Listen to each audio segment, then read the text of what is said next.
Right. Last but not least, you know what time it is. Rapid reactions. A whole lot of topics. A little bit of time.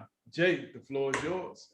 All right, the NFL franchise tag deadline was today, and we had 8 tagged. We got Bengals safety Jesse Bates, Chiefs left tackle Orlando Brown, Jaguars left tackle Cam Robinson, Packers wide receiver Devontae Adams, Bucks wide receiver Chris Godwin, and 3 tight ends: Mike Gesicki of the Dolphins, David Njoku of the Browns, and Dalton Schultz of the Cowboys. Which tag made the most sense to you? The most sense. I'm gonna go with the Packers wide receivers. I'm with the receiver, I say Devontae Adams, the Bucks wide receiver, Chris Godwin. I like the left tackles. I like Orlando Brown and Cam Robinson. Not to say the tight ends wasn't important, but one of them was a little head scratcher. And with that, I say sticking with the franchise tag and the same list of players we looked at from another angle. Which franchise tag made the least amount of sense to you, Jay?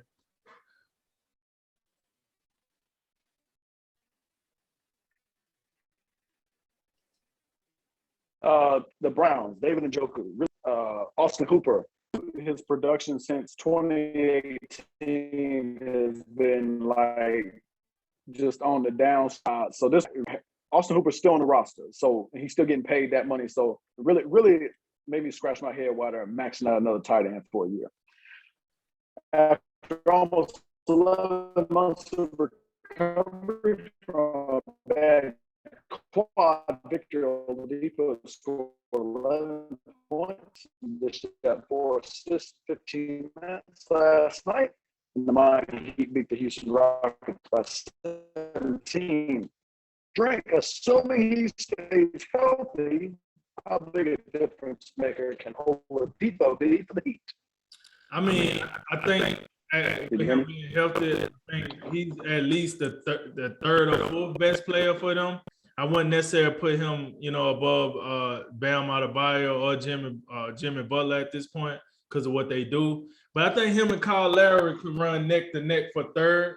And then I think because what he's done up to this point and what Tyler Hero hasn't done, I think you got to put him a little bit above Tyler Hero if healthy. So I mean, listen, he definitely be a contributor. He definitely be a guy that you had the game plan for somewhat. But I probably put him as the third or fourth, difference maker for the Miami Heat right now. Major League Baseball plans to cancel the second week of regular season games if the league and the Players Association cannot agree to a new CBA by the end of the night. Jay, what's your reaction? Oh man, this story it's just getting on my nerves at this point. It's almost like COVID. Can we get these people to get vaccinated? Just get vaccinated, dedicate a statue to the 2017 Heisman Trophy winner Baker Mayfield on April 23rd after Sooners spring game. Thumbs up or thumbs down? I don't know what we're doing here. Listen, he had a miraculous season. Well, he had a miraculous career. Not a season, but he had a miraculous career. I understand he was a walk-on and all that, but he didn't even win the national championship. Like, what? I gotta hear more. Why is he getting a statue for getting to the playoffs? Didn't Kyler Murray do the same thing? Is he getting a statue? Oh, he won the Heisman. Didn't Kyler Murray do the same thing? Is he getting a statue? So, I'm a little, that was a thumbs down for me. I think they reaching now, Oklahoma reaching. Golden State Warrior forward Draymond Green is targeting March 14th as his return date as he looked to return from a back injury that kept him out of the lineup for about 2 months. What you make of this, Jay? Yeah, that's I think you've definitely seen Golden State suffer recently with him out the lineup, and they've had Clay and Steph a little in and out recently. So they definitely slid down the standings a little bit to where Memphis is kind of in play for that second seed now. And we talk about Phoenix without Chris Paul and now Devin Booker out as well. But they got such a cushion that it doesn't appear that it's going to matter. So I think as the regular season winds down, just getting these guys healthy so they full strength in the playoffs, that's what's most important. But if you definitely can get these guys back in together to get the regular season action, to kind of get things moved up, I think that's going to be important, especially for Draymond, who's missed a couple months. Although they're not looking to unload their star running back just yet, the Panthers are taking calls for Christian McCaffrey and could make a move if the compensation is high enough.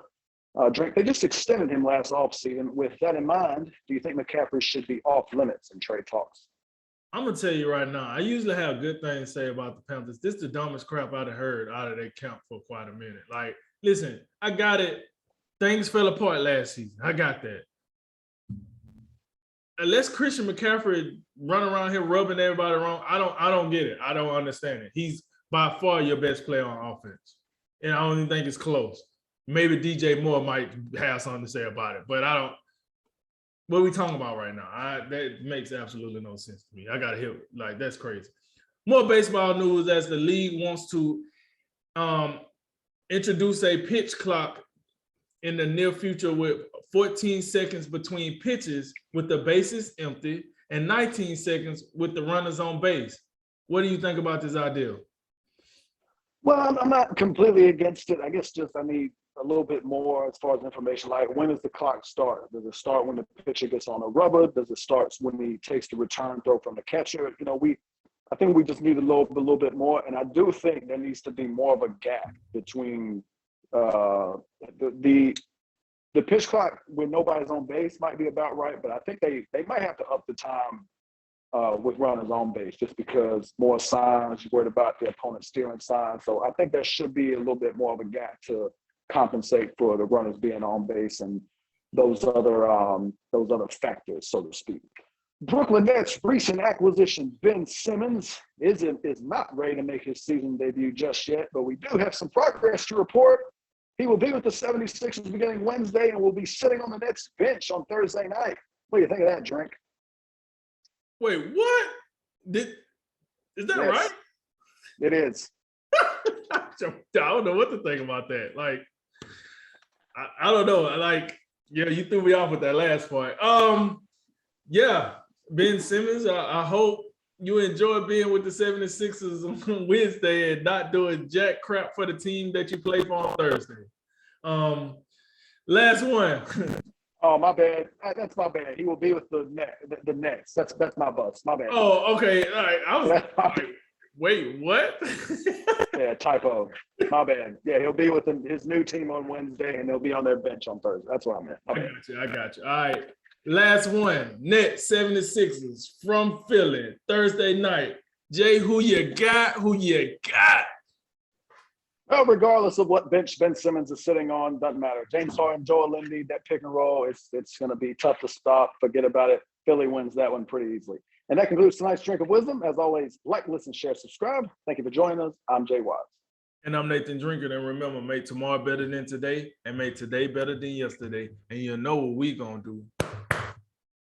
We going to holler at you until next time, baby.